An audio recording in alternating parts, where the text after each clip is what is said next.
to the Jeff and the Steph Show, live in Nairobi, Africa, baby. Yep. You know what? Hey, we ain't even on vacation, baby. We live here in the motherland. Did you hear what I said? The motherland, baby. We back home. So yeah, we here live. I'm Jeff. And I'm Stephanie. And listen, this podcast that we're getting ready to start is going to be about everything, a little bit of everything. About business, about traveling, about inspiration, about marriage, and most of all, about us going from Atlanta to Nairobi. We had a lot of people asking, why y'all moving to the motherland? And what makes y'all move to Nairobi?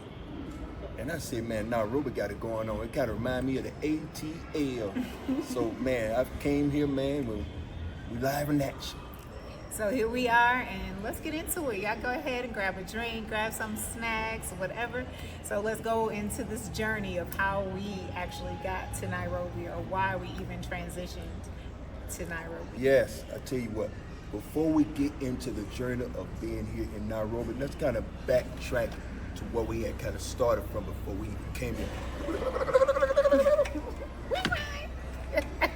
So before we came to Nairobi, I am a licensed real estate agent.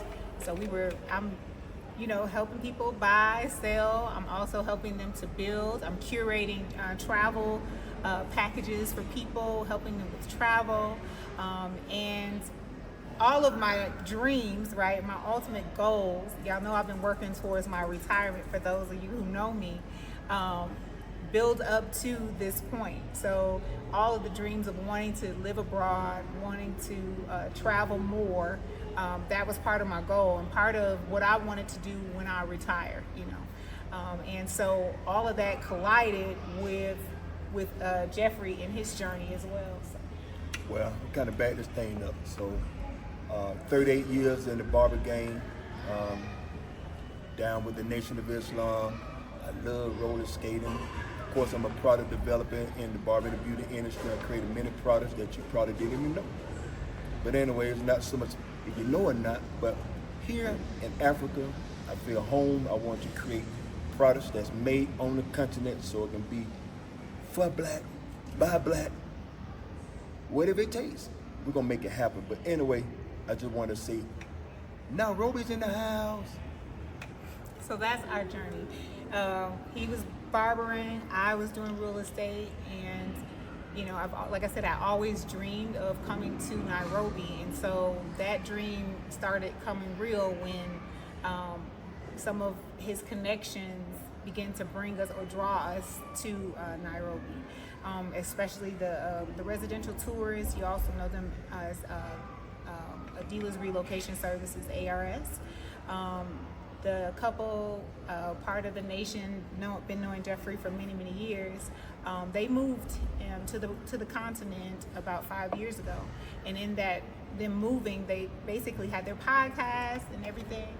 Jeffrey more and more started watching them. I wasn't aware of them, and after that, we began to start looking at that possibility of at least traveling to visit his friends and also to visit Nairobi. And that was the start of it. Coming to visit, we went from visiting, we did a 30-day travel here, visiting Kenya as well as Tanzania. And y'all, we were sold. This is such first of all, this is an amazing experience to come to the continent, period. Then to travel and just see the different areas and places and meet so many people. And I'm telling you, Adila knows how to show you a good time, and she showed us a great time. She made it was one of the most memorable trips that I have ever been on. I hadn't even scratched the surface in my travel, and this right here was the ultimate. I don't think any trip will ever surpass this trip. So like I was saying about the move here in Nairobi, I'm being honest with you, I never cared to move to Africa because I was so embedded in my head about this continent. And so I had my friend Lamont Muhammad. He really had took me by the hand. He really had just showed me a lot of things on the YouTube. I got a chance to see many things, but what really caught my attention, as you already know, aka Black Dynamite, I'm a roller skater, and so I said something sarcastic when I said something to Lamont on the YouTube. I said, "Hey man, if y'all got a skating ring over here, I'll be there." He said, "I tell you what, give me 30 minutes." He came back with a video that it was a skating ring. I'm like, "What? They got a skating ring over there? I thought the whole place was a jungle." So man, when he showed me that, man, it got my attention. And from that, just that part right there sparked me. I said, "Hey man, let me go ahead and talk to Stephanie. Hey Stephanie, man, you want to go to Africa?" She said, "Boy, I've been trying to tell you I didn't want to go to Africa for the longest."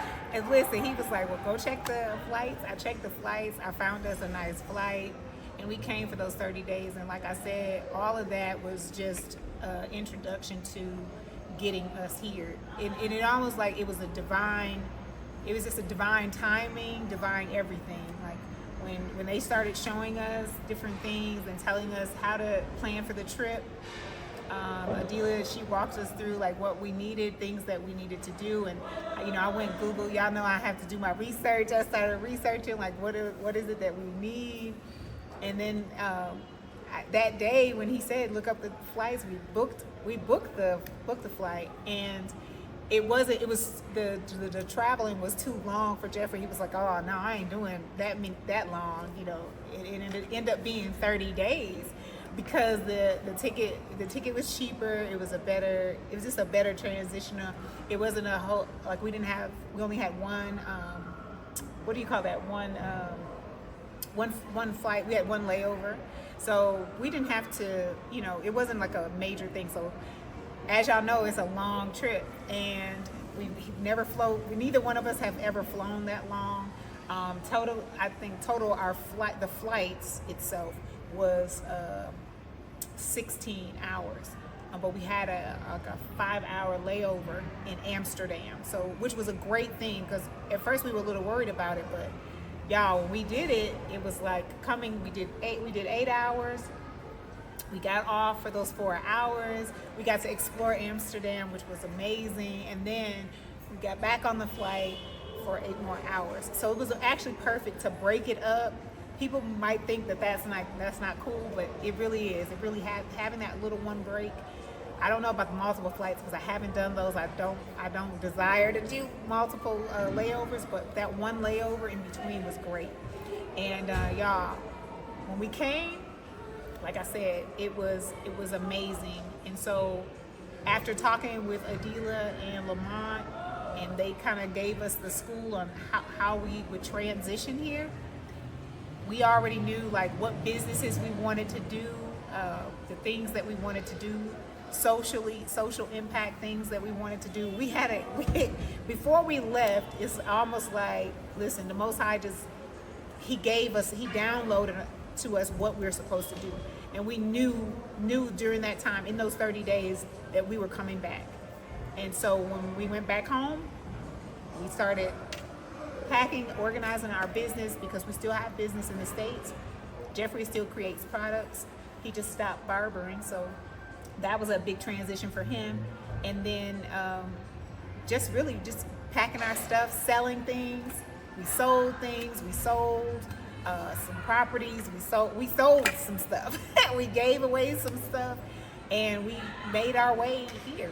And coming here was absolutely amazing. We started out with a 4-bedroom, 5-bathroom flat that was like $1,000 a month. We had like 3,000 square feet. It was actually too big. We got it because we thought, okay, everybody's gonna come and visit us, and that wasn't the case. I think we've had a couple of visitors since we actually downsized. We downsized since we've been here, but we'll talk more about that later.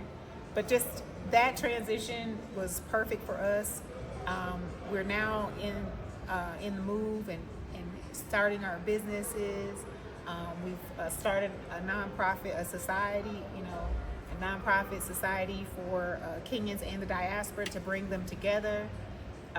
We're building relationships with government officials, and we're building relationships with Kenyans that are here to basically show that we're all the same.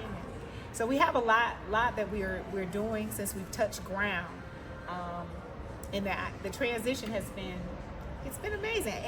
I don't think anything. I don't know. Okay, so when you get here and you visit, it's nostalgic, it's whatever. But when you come and you move here, then you get to see some of those intrinsic things that you might not have seen when you visited. So, what are some of those things that? Well, let's talk about pros and cons. Pros and cons. Okay. First of all, let me say the pros. The pros is that along the journey we have met some beautiful, beautiful people. Yes. Sometimes it kind of makes me tear up just to know that my brothers and sisters here in Africa is such amazing. For the lies and the fortales that they told us about this continent is nothing like was told us as a child. I am so glad that I have friends that live here that make me comfortable to want to come, because most of us in America will travel all over except Africa. Africa is like one of the last places we want to visit. And then we come, a lot of times we go to South Africa, things they kind of talk about.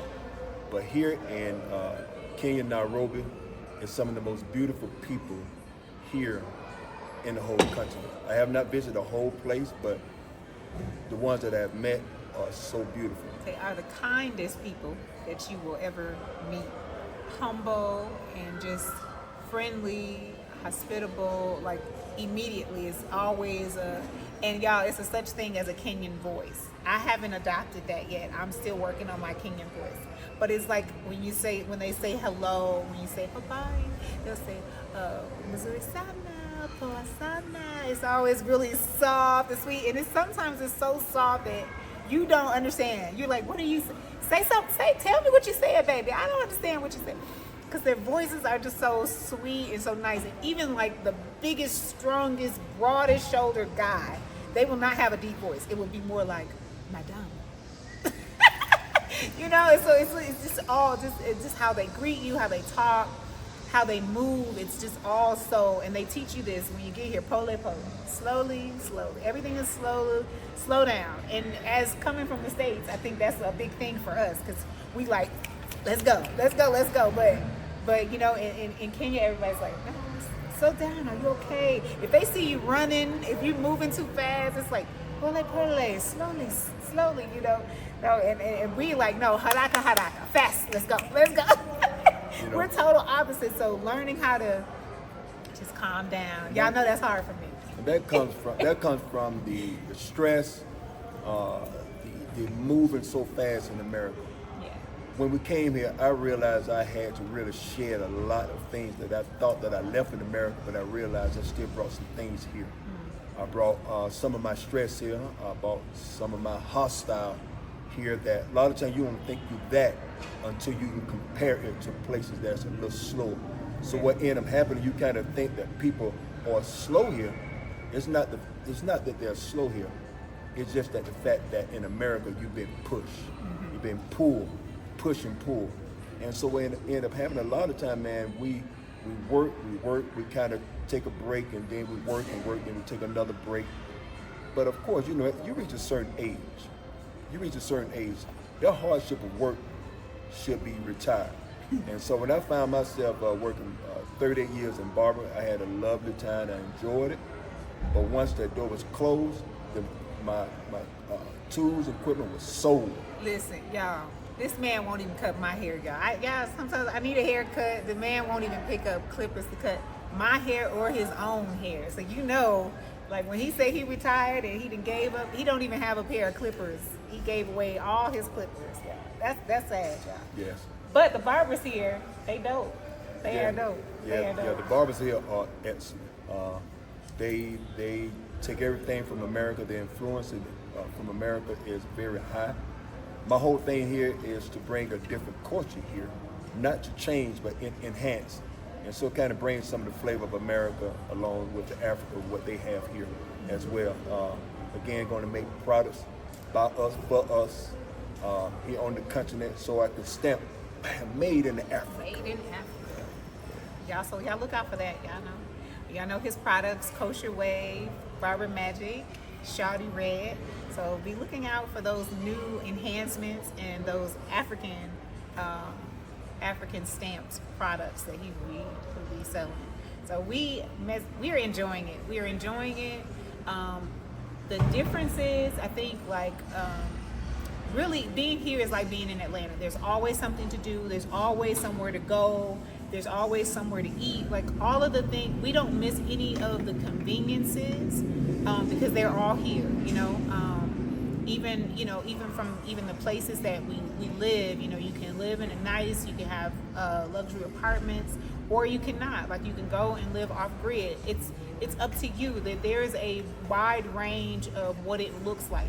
I know we've all seen visions of Africa or videos of Africa, and they always show you the village or whatever, and those are beautiful places. Honestly, I would rather live there, but but also there's different levels. It's like whatever you want, you can actually have that here, and it's affordable. Honestly, it's cheaper for us to live here than it is to live in the States. So it was a no-brainer for us to downsize, to save money. And y'all know me and Jeffrey, we are very frugal people, and so we're not big splurgers or anything like that. So us coming here, just we wanted to kind of keep our level of comforts at the same time, but not spend the money that we would have spent in the States. And we did just that. We literally cut our expenses over half, probably like 60%, probably about 60%. We cut our expenses. So that is, it actually makes us less stressed. Let me talk about a few cons. Here, the driving is mad driving. I'm talking about, Lord have mercy, make it seem like you're in a 3D movie. But the thing about it, the driving here is like it's controlled madness. Froggy. When you're walking, oh man, if you remember that Atari game called Frogger, oh man, it's real. I promise it's real. But other than that people say, are you going to get you a car? I don't know. I don't want to hold nothing back. When I moved here, I realized that I hold myself back. But when I came here, I felt it. If we buy a car, we are not driving it. Jeffrey either. We're not driving our cars. If we buy a car, we're going to have a driver. And that is something that is something that is possible here. Now the cars here. Now the cars here, I'm telling you, try to think about buying a car here. It's double. It's expensive. It is very expensive. I'm telling you, and their cars, their latest cars that they're allowed to drive here is like 2017. Yeah. So ain't no such thing 2025 and 2026. Yeah. Promise, I don't understand that. So you pay double because of shipping. Remember, these cars are coming from other places, and that shipping is expensive. So basically, you're buying the car twice if you were to buy a car. So that is a thing. Like, that's something to think about if you really want to buy a car. Other than that, how we get around, we Uber. Y'all, we do Uber. Uber every day. We Uber everywhere. You can do Uber. You can do different levels of cars, sizes of cars. You can also Uber a boda, which is a motorcycle. So you just ride a motorcycle.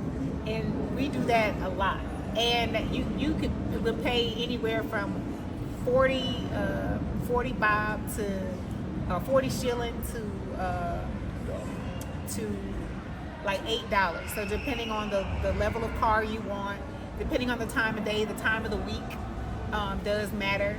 But on average, we spend about probably $3.70 to $3 on a ride, compared to comparing the Kenyan shilling to the dollar.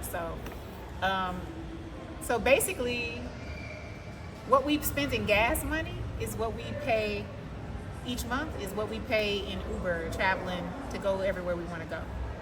That's real talk. One thing about down here, all kind of cars out here. Mercedes-Benz all day long.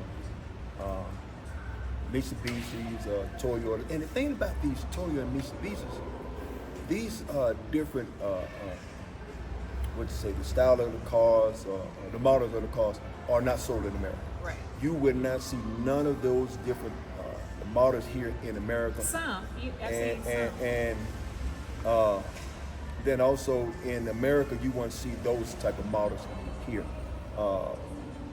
It's amazing to see that. Now, drive fast, oh, they don't have slow. Now, they may tell us to pole as we're walking, but somebody need to tell them pole when they're driving.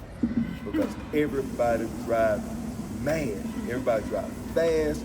And man, whoever have a brake company that makes brakes or sell brakes or fix brakes, oh, they make money all day long, because when they slow down, they slow all the way down till they get on the bumper. And everybody, until they bumper to bumper. You won't see no gap. They bumper to bumper, and no one say nothing. It's something to get used to. It's like riding in the car is just like, I don't even look. Like, I'm just in the car. And I done prayed before I got the car, and that's it. Like, I don't even pay attention. Because if you do, you'll be like, you know, like all through you'll have a heart attack.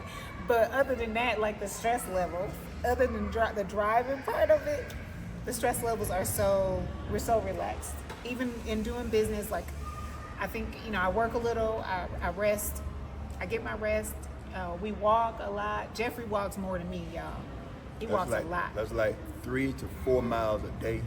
Something I never did in America. I did here and there, but here is that walking is stress-free, just to look at the beautiful trees and the beautiful birds, the beautiful flowers, the beautiful people. And you can just relax as you walk and just thank God that I have another part of life. And God has shown me this part of life, because I would never thought that I would ever be in the motherland. Never thought that I would ever visit the motherland. Now I'm here, I live here, and people may say, "Are you coming back?" Be honest with you, I can't say so.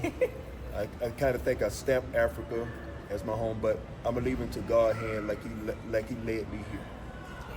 And most definitely, everything has been led here, from the people that we meet to the places that we go. It's just all divine. It's like it's just laid out.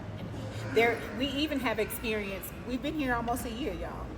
So we've even experienced just a little that quiet where nothing was going on. Nothing was going on, and just getting used to that was something, especially for Jeffrey, y'all.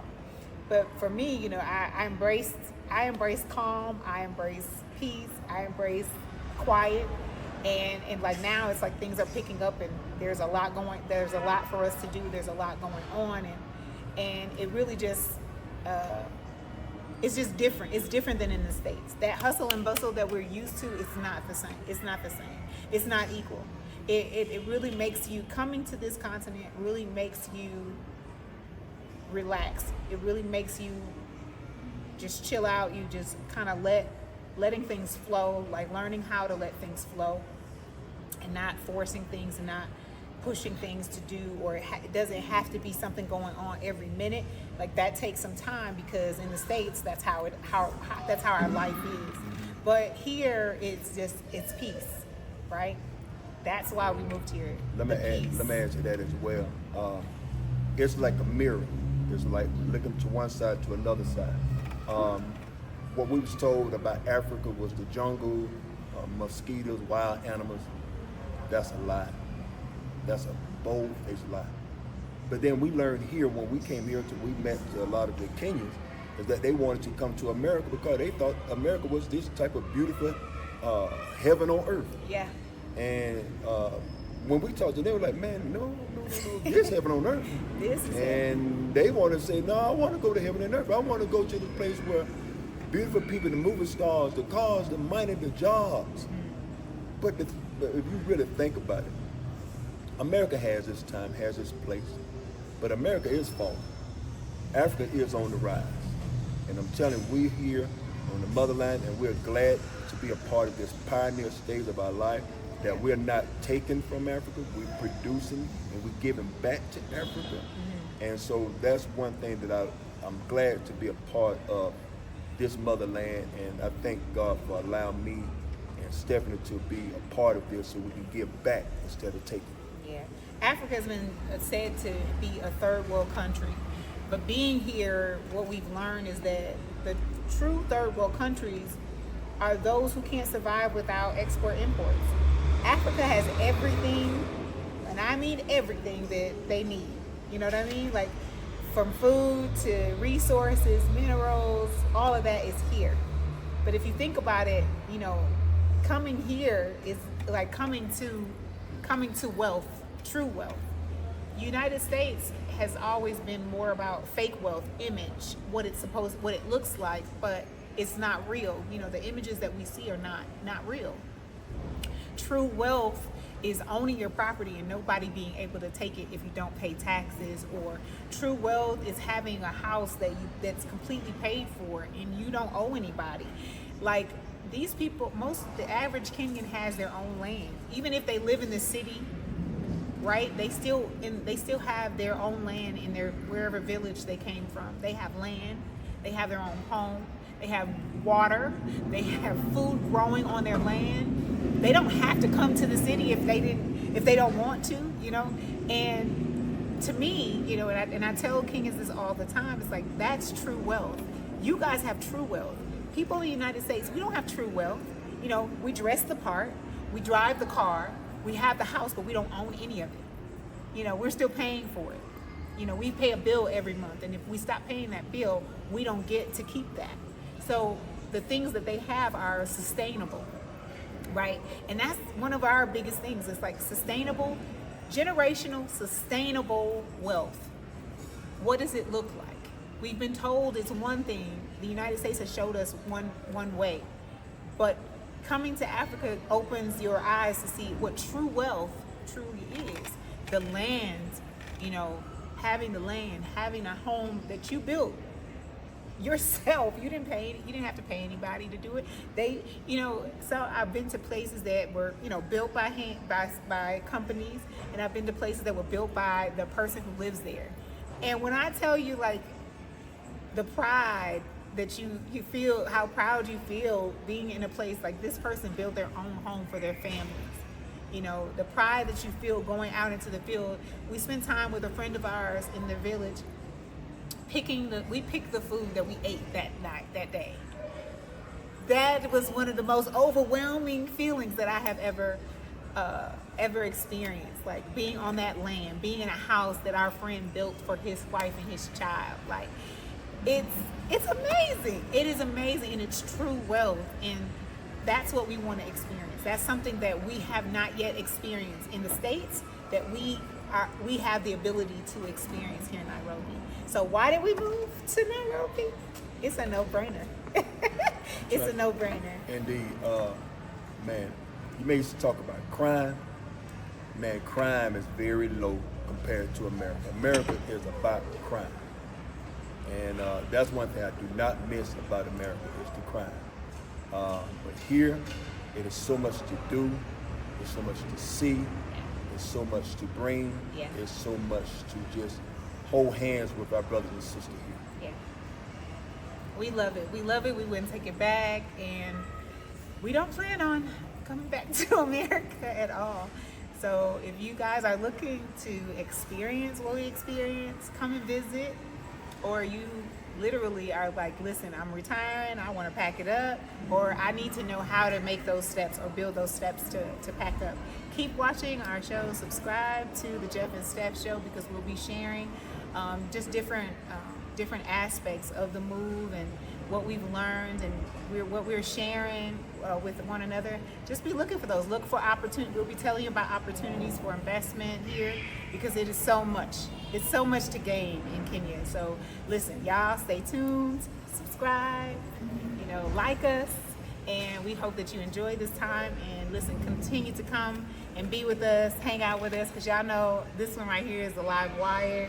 And we just having fun, and we just living our best life, and we want you to do the same. So come on back to the Jeff and Steph Show.